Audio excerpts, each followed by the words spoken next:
Едно от нещата, които можем да научим от областта на UX дизайна е как да създаваме персони на потребителите, по-известни като персона на обучаемите в света на електронното обучение.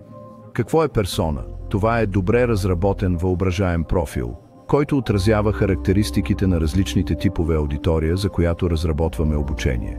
Те имат общи характеристики, например цели, задължения, образование, нагласи, умения и поведение.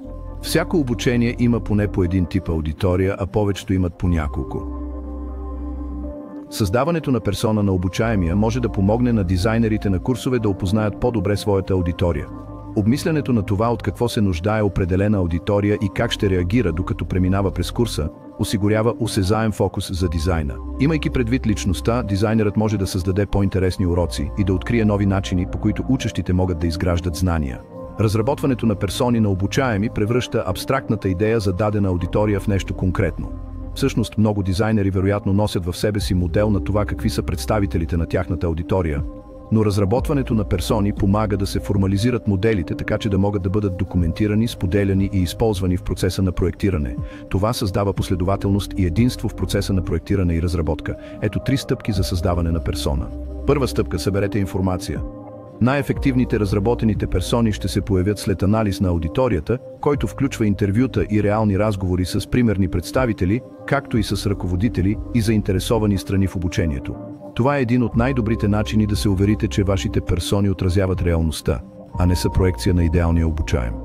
Други източници на информация могат да дойдат от печатните материали и уебсайта на вашия клиент или от дискусии с експерти в областта или от специалисти по човешки ресурси. Можете да получите допълнителна информация за вашата аудитория, като използвате карти на съпричастност. Втора стъпка – опишете персоната на обучаемия. Когато разполагате с тази информация, направете профил на даден представител от аудиторията.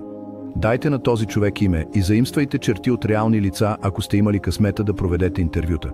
Опишете демографските данни на вашите персони, служебните им задължения, мотивите им за участие в обучението, опита им, отношението им към онлайн обучението, нивото на знанията и уменията им и така нататък. Някои дизайнери стигат до там, че добавят снимка към своята персона. Разработването на персони може да бъде съвместен процес с членове на екипа или самостоятелно. Трета стъпка – използвайте персоната на учащия. В крайна сметка трябва да имате няколко персони на обучаеми, които да дават осезаема представа за представителите на вашата аудитория. Винаги ги споделяйте с екипа си. Имайте предвид персоните по време на проектирането и разработването на курса, сякаш те са истински хора. Това ще ви помогне да създадете по-целенасочено и ефективно обучение за вашата аудитория.